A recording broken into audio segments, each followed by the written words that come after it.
Good afternoon, everyone. This is Captain Endo 1 for the Dark Star Strategist. This is part 2 video for our Borg Armadas. Now it's going to take a look at officer crewing and some different lineups you can choose to supplement either your Vidar or if you want to bring a faction ship, you can try the faction ship. We haven't really tested that very deeply yet. I'm going to test the Enterprise later on, and that's specifically because it's a survivable ship. It's got more health than the Vidar. So I expect it to last a little bit longer in the combat.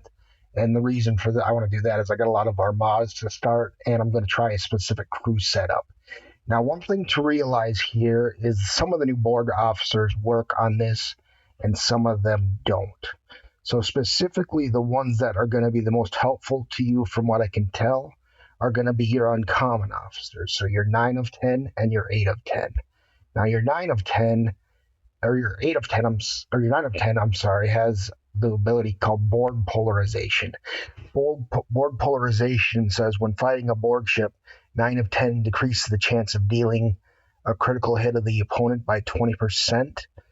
That's 10% when it's the base stat, and another 10% or 20% if you have more Borg on the ship. And then she has the ability adapt and overcome, which increases the defense of every officer on the ship by 45%. So that's a pretty nice bonus there. The next Borg officer is 8 of 10. I highly recommend 8 of 10 as a possible hull breach setup. First, the captive maneuverability is called Fight the Collective. Now, this is something Luxury Yacht was using earlier. I believe had 9 of 10 in the lineup as well. But he also had Gorkin, so when fighting a Borg ship, 8 of 10 increases the chance of dealing a critical hit by 10%. That'll be up to 20% if you put another Borg officer there. And on top of that, within cybernetic enhancements, that's a 45% attack bonus there. So now when you're adding Gorkin into the mix, depending on the level you have your Gorkin, that could be a very large boost in creating opportunities, which has when based on when it gets a critical hit to start hull breaching. And Luxury Yacht said he's had great success, 4 of 5 round uptime coverage on some of these armadas. That can be huge, so it's something that you want to be considering as you go in here. The new 2 uncommon officers, they're actually very good for these, at least in theory. I haven't tested 9 of 10 yet. You won't get anything from 10 of 10. That's a mining triple, so it's helping me on my Latinum Mondays, but it's not doing much for me in this event. Now, the other ones, which I don't have yet, 5 of 10, this is mainly for probe hunting. Increase the shield deflection, armor, and dodge by 200%. Not bad, but it's really the bridge officer ability here. It just increases the resources drop from hostiles. Kind of nice if you're out there with your Vidar by yourself, just hunting the little probes and trying to get more inert probes. Not so much useful here. Now, we also have 7 of 10 as one of the available officers, but apparently, according to the Rev Deuce video, this captive maneuver does not work, because it says when fighting a tactical probe, 7 of 10 has a 20% chance of increasing the number of shots each weapon by 2. Now, these are not tactical probes, they're tactical cubes. So this ability does not apparently work here. You could get the officer bonus of the increased health officer by 60%, but if you don't have the officer ability already, or the officer himself already, it doesn't look like a strong driver reason to get it for these cubes, because apparently it doesn't work, at least in present game here. 6 of 10, we are the Borg. Supposedly increases a opponent's shield health by 20% of total defense of all officers on the ship. Now, there's no proof whatsoever at this time that this actually works on the tactical cubes, and judging by Yuki Sulu and her ability, which is very similar, in fact, from all accounts, it's actually quite a bit better because it does a raw percentage with disrupting field. It does not work on Armada opponents. So there's no reason to necessarily believe that our crass equivalent, which is 6 of 10, works any better here. And defenses are irrelevant when attacking an Armada target. There is a bonus here that every time the ship hits the opponent with a weapon attack, 6 increase the accuracy, piercing, and shield piercing by 5% of all the attack by all officers. But that's not necessarily dramatically better than other officers that you might already have. So I don't see a huge reason to push real hard on 6 of 10 at this point. You probably get your best bang for the buck out of the 2 uncommon officers, which are 8 of 10 and 9 of 10. And that's probably the ones you want to use for this anyway, because more than likely, if you're like me, 1 of 10 is busy doing mining duties with the bodyguard protected cargo increase. So that's just considerations there. So now the regular officers. Now, armadas are much better in general if you have at least one ship available that can do hull breaches and one ship that has the ability to do burning. Now, burning, one of the core components to burning is through your Captain Nero.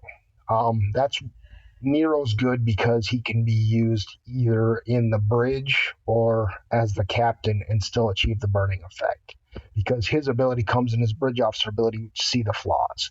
Currently, I have him at a Lieutenant 3, so I've had a couple of upgrades, but he has a chance of burning for 2 rounds every time the ship strikes an opponent, which the Vidar gets quite a few shots in. That's going to be fairly common here. And the captain ability is Joy and Vengeance, which increases the damage of the weapons by 40%. He'd be a good captain for a burning crew. And he actually works very good with Vemmet. Vemmet has the Feel Heat capability, which decreases shield health by an amount equal to 350% of the health of all officers on the ship. Haven't seen this in action haven't really looked at the armadas and whether or not that applies here very well, but theoretically it would. And there's other capabilities out there that increase burning as well. Now, Livus is more for battleships, so you wouldn't get much action there on the Vidar, but you'll want to check in the Romulan crews, things that might get you a little bit of bang for the buck, or you may want to shoot for some survivability and do some hybrid crews that way. It's all up to you. I believe Kumak is also one that gets you a little bit of return on the investment. So if we're looking by group again, we can scroll down to each of the teams there.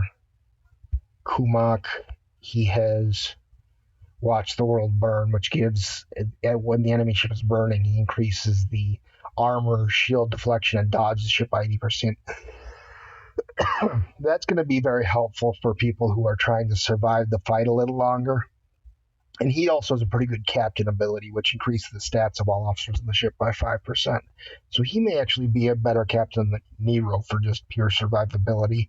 That's going to be a judgment call on your part.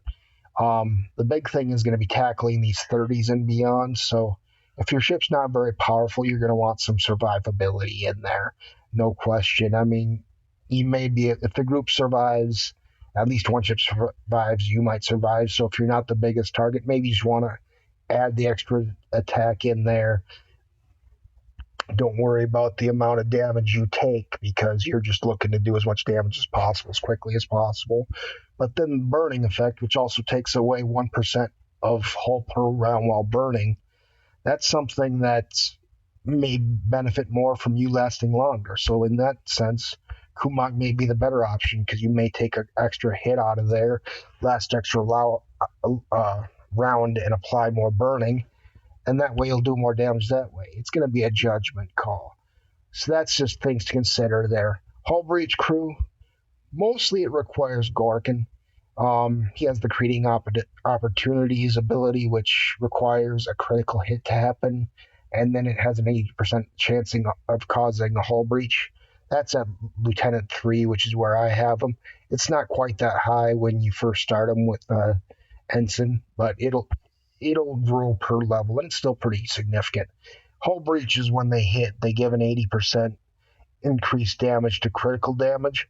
So every time the ships takes critical hit, that'll be very large chunks of damage that he takes in addition while a hull breach is in effect. And that's a 3-round ability, so that can be huge. You have hull breaches from other officers that are out there. You have it from specifically Azabur, has a 20% chance of causing it when she's captain. Um, and that's when hitting with a kinetic weapon, which Vidar has a lot of. Most of the weapons are kinetic, but it's an option. Let me see. I don't believe it's anything. No, it's nothing on Kurla, but he does increase the dodge. So if you're looking for survivability on the ship, he can add some survivability you might need. You also have Kang, who does Dahar Master. He has an 80% of causing a hull breach to the opponent for 3 rounds, so he could be very good, especially if he's paired with Mara and Krell or one of his other um, or one of the officers, which I don't have yet. I haven't tried them. But since these battles are typically very short, now even the 30s, if you noticed when we ran them, if we had a pretty powerful team together, we were doing 7 rounds, 6 rounds,